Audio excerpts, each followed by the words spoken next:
चलिए आज बात करते हैं मुंशी प्रेमचंद की एक बहुत ही मशहूर कहानी पूस की रात की। ये कहानी है एक गरीब किसान हल्कू की जो कर्ज के बोझ तले दबा हुआ है। लेकिन असल में ये कहानी उस गहरी सच्चाई के बारे में है जब किसी इंसान के लिए सिर्फ जिंदा रहना ही उसकी सबसे बड़ी लड़ाई बन जाती है। कहानी की शुरुआत ही एक बहुत अजीब और चौंकाने वाले सवाल से होती है।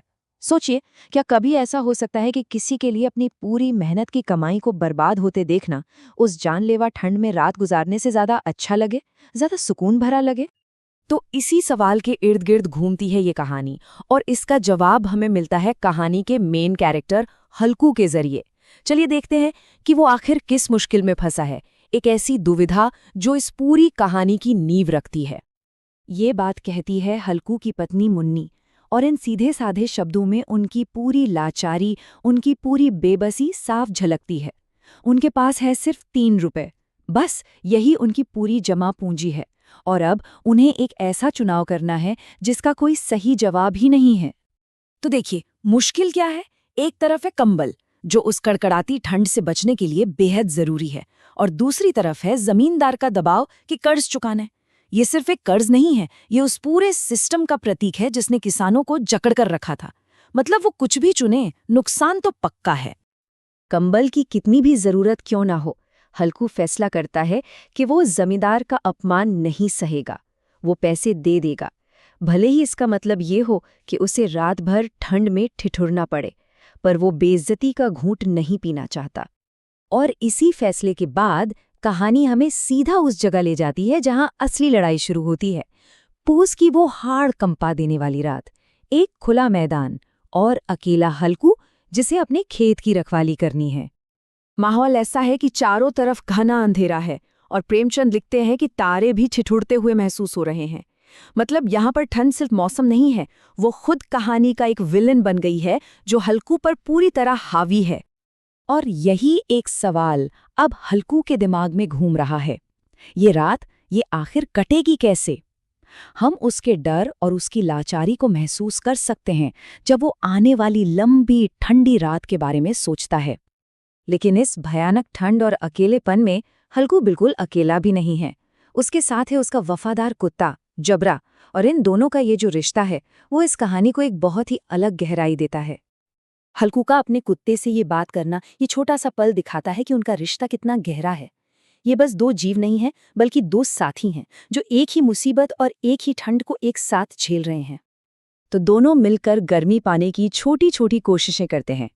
हल्कू अपनी चिलम जलाता है, जबरा से बातें करता है, और फिर एक पल ऐसा आता है जब वो जबरा को अपनी गोद में उठा लेता है ताकि दोनों एक दूसरे की गर्मी से ठंड को मात दे सके।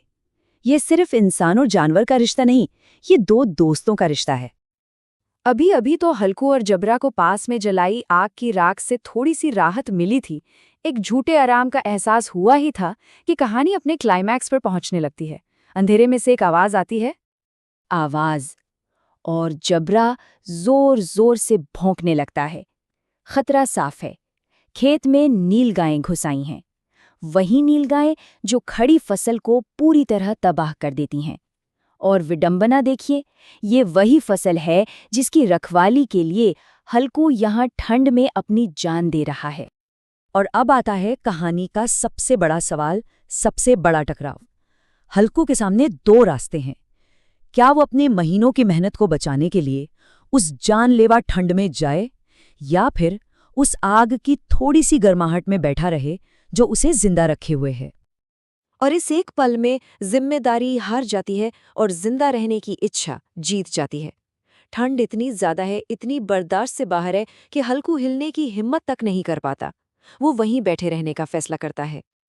रात बीत जाती है, सुबह होती है, और सुबह की पहली किरण के साथ हल्कू के उस रात लिए गए फैसले का नतीजा साफ दिखाई देता है। चलिए देखते हैं कि कहानी का अंत कैसे होता है और हल्कू के कुछ न करने के क्या नतीजे निकलते हैं।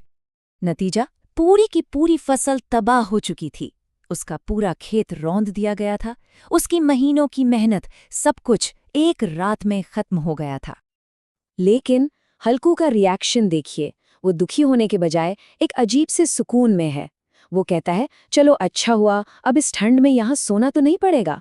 और दोस्तों, यही इस कहानी का दिल है, यही इसका सार है। तो कहानी हमें इसी एक गहरे सवाल के साथ छोड़ जाती है। जब कोई इंसान कर्ज और शोषण के जाल में बुरी तरह फंसा हो, तो क्या उसके लिए सब कुछ खो देना, सब कुछ बर्बाद हो जाना एक तरह की आज़ादी जैसा महसूस हो सकता है? ये बर्बादी थी या मुक्ति?